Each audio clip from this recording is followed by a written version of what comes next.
being a female Olympian, like, how has that affected, like, your family planning? Like, that's a really good question. I'm curious. Yeah, the thing is that's another thing that we talk about all the time is, all right, where are we in terms of like having kids, in terms of like our timeline and where we want to be? Where do we want to live?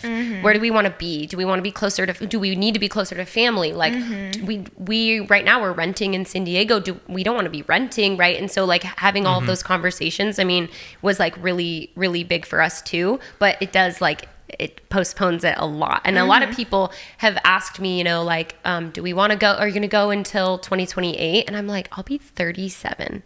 And the thing about it is like, it's not, there's a lot of moms who crush it at the Olympics, but usually what they're doing is having their babies earlier, so they're bouncing back and then they have a longer period of time to like get back into it.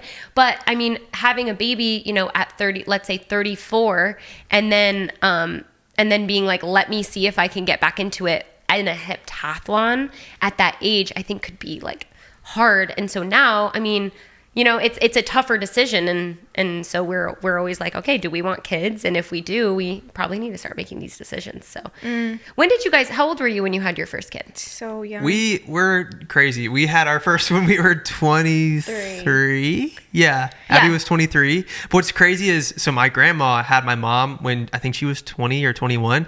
And then she also had my uncle when she was 40. So, hey, you got time. You know, you like, she was 42. She was, are you sure she was 42? I think she was 42. I thought she was just 40.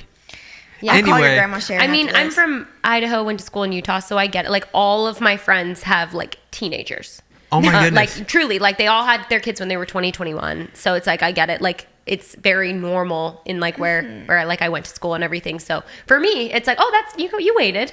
You know what I mean? So, yeah, truly, I know. Yeah. It's a crazy, it's like, oh, no, like, that's perfect. Like, that's, like, the perfect time. The thing that's nice is, like, you give up one for the other. So like you guys decided to be parents in your 20s, but then you're going to have, when you're older, you're going to have your freedom, you know? And like, for me, it's going to be the opposite. Like, I had my 20s, but like now, like when we have kids, we're going to be like 50 and we're going to still have kids in the house. So it's like you give, like, you know what I mean? I think being young parents is kind of a vibe. So kids are something you want down the line. Yeah. I think so. I think it's a decision that we'll make together, but I think that we go back and forth. We're ping ponging it all the time, you know?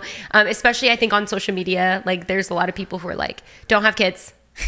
don't do it. And I'm always like, don't do it. Okay. It's so hard because it's like your career, like being the female, like, and your career is your sport, and it's like you really have to kind of choose with like your sport being at that level. Yeah. Pros and cons, kids. Oh my gosh. They're the best thing in the world. It's been incredibly rewarding. I always say this, I didn't have any other ambition in my life. So that was your thing. No, I'm just serious. Like I was like, well, I guess we're done here. It is really cool to have like a little mini version of yourself, and then you just get to love on them, and you just, I don't know. Like people describe having kids as your heart being outside of your body. It truly is like that. Like really? I didn't have career ambitions though. Like talk about anxiety with having kids. Because I feel like that's something like me worrying about them all the time. That's something that I'm like, I stress about. It's kind of one of those things where when you have your first, you're freaking out about everything. But have you heard those jokes about parents that have like 7 kids? You should meet our kids after this. If you hear a loud noise, like they don't even blink an eye because they're just like so used to everything. Someone fell. Hope it wasn't too bad. Yeah, literally that was Augie fell off the couch yesterday. I was like, oh, it sounds like a bowling ball. It's like it's just Augie's head. It truly is that way though. Like he didn't cry. We were paranoid. Like I would like panic in the middle of the night and like get up to make sure like Griffin was like still breathing at night, just because you're like, what if he just like decided to stop breathing or something in the middle of the night? Sure. But it's like he knows how to breathe. He's fine. But you just have all those worries, especially driving home from the hospital when you first have your baby. So that happens. But yeah, you start to chill out. You start to realize like, okay, I don't know. It's also kind of just like your natural, like if you're more naturally anxious person, then it's probably going to translate into parenting to some extent. But I will say, when I feel like I've talked to a lot of other moms, and for me personally, like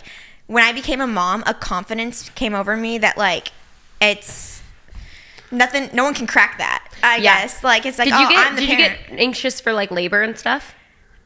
Not really. No? Well, I feel like everyone has their own coping mechanisms. For me, I was like, I want to go in completely dumb. Like, I don't want to know about anything that can happen. Tell me anything. I don't want to see anything. I don't want to know. Did you go natural or did you get an epidural? I got an epidural. Do you have any issues post? No. With like back pain or anything like that? No.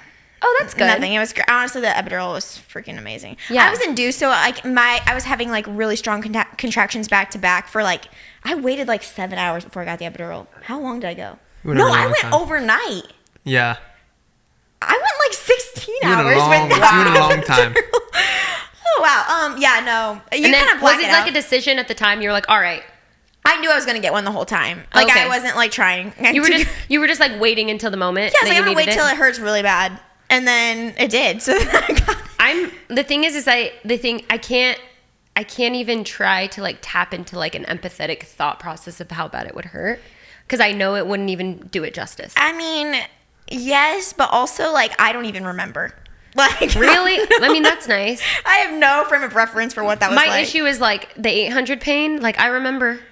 So maybe it was worse. Maybe it was worse. Well, I actually have a friend who she is crazy because she was just like, listen, you're never going to be anxious again when you retire, because when I had my baby, it didn't even hurt. And I was like, okay. And she's a MD. And she's like, when I took my boards, she's like, everybody was just nervous. She's like, I was like, I'm fine. I don't have to do an 800.